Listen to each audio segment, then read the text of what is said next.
Here's a not-so-fun fact. By 2050, more than half the world's population will live in water-stressed regions. In the United States, there's a historic drought going on in the Southwest, and 40 of the 50 state water managers are bracing for shortages this decade. Meanwhile, the average American family uses 300 gallons of water per day, tops in the world. The U.S. also loses nearly 1 trillion gallons a year to household leaks. But the good news is there are things the average person can do about it, and tools that may be able to help them.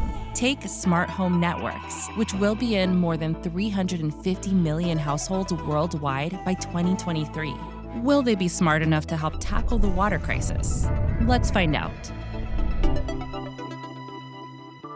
A smart home network unites internet-connected devices and appliances. Simply put, it's the brains of the operation.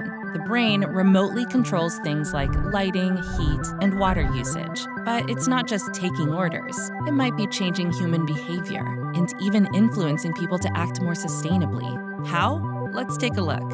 Artificial intelligence, or AI, is at the heart of every smart home system. This AI uses reinforcement learning to modify its own behavior. Reinforcement learning is a subset of machine learning, which is part of AI. And really, reinforcement learning is how a machine learns by optimizing for the maximum rewards. There are a lot of similarities between the way AI is trained with reinforcement learning and how we train our kids with reinforcement learning, or we are learning ourselves, right? Whether it is by rewarding cookies versus timeouts when you have kids, or whether it is as adults, getting that extra bonus when you put in the extra effort versus not getting the bonus. So, feedback is the fuel of reinforcement learning. In a smart home, the feedback people get that could make them behave more sustainably is called informational feedback. That's, say, the usage and the cost. Seeing those figures can change things, like seeing a high bill. And it's real-time feedback, so no waiting till the end of the month to learn and adapt. Then there's comparative feedback. This shows a household's use this month compared to previous months. On its own, a high bill may make us think, hey, we need to cut down. But what flies under the radar is how important comparisons are. They hit different and really drive home the need to alter behavior.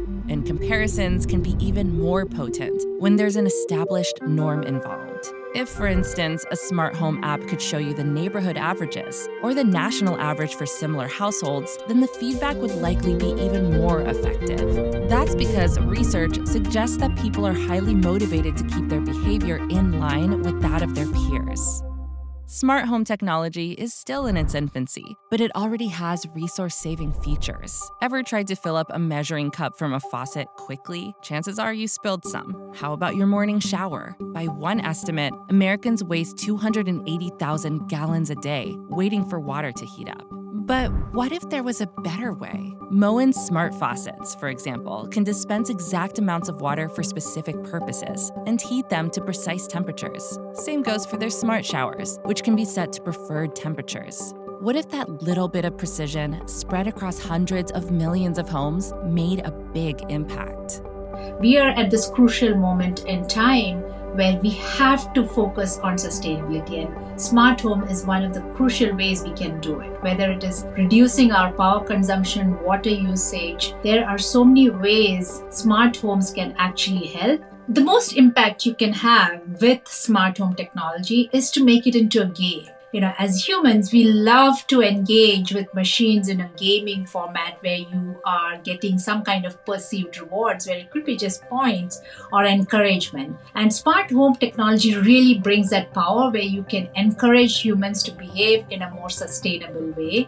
The fight against water scarcity is not going to be won by smart apps alone. But given the size and the stakes of the challenge, apps and every other resource should definitely be in play. The collective impact of hundreds of millions of households living even slightly more sustainably than they are now would create real change for good.